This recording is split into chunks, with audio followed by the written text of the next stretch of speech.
Hi guys, good evening. So, my cravings for today is mani. Ayan. Ah! Nahulog. Ayan, mani. So, meron akong mani dito. Nahulog yung isang mani, sayang yun. Kaya din yun, choice. Ano to, bumili ko kanina ng 1 kilo mani. And then, nilaga ko na yan. Yun, tsaka nilagay ko ng asin. Kunti lang. Sobrang dami asin kasi makalat ko, sobrang dami asin. Ayan, ating mani. And then, medyo busog pa ako ng konti. Pero, ano ba yung ulam to? Ha! Ulam lang.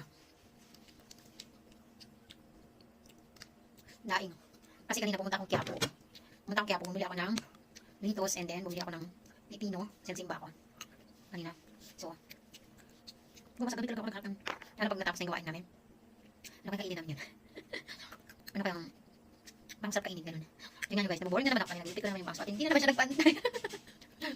Ako lang nagupit yung bangs ko. Hindi pilapit natin para makita nyo. Ano naman? Ay, kanina pala. Punta akong Quiapo.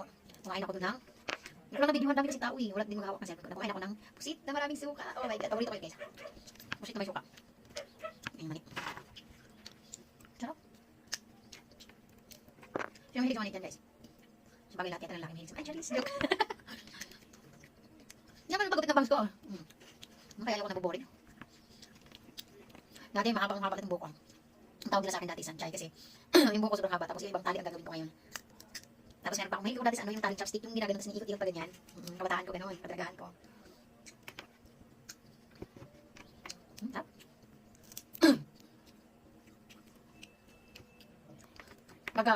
Pagka gabi, ngayon madalas 8 na ng gabi. Napagtapos na yung shipping namin. Mag-isip na ako yan, kainin ko mamaya. Ano kaya lalamunin ko na naman mamaya? Meron akong ano dito. Meron akong litos tsaka ano. Yung tawag niya? Pipino. Ayan. Tsaka may racing ako dito. Laki ng racing ko. Ayan. Kaya tumataba eh.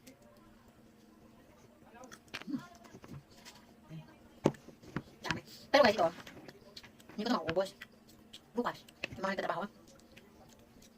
Kapatid ko ako na. Dito lang siya sa lanisa namin. So baba namin yan. Hintay namin kainin.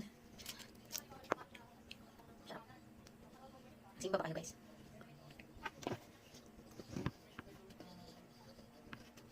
Munta sa Quiapo kanina dahil nagsimba ako. Tapos, yung bangs ko talaga hindi pantay. Ito, kaya naging ganyan siya. Kasi bangs dati yan. Hanggang sa umaba ng maba. Ngayon, ito na naman siya. Kaya ayoko nabuboring.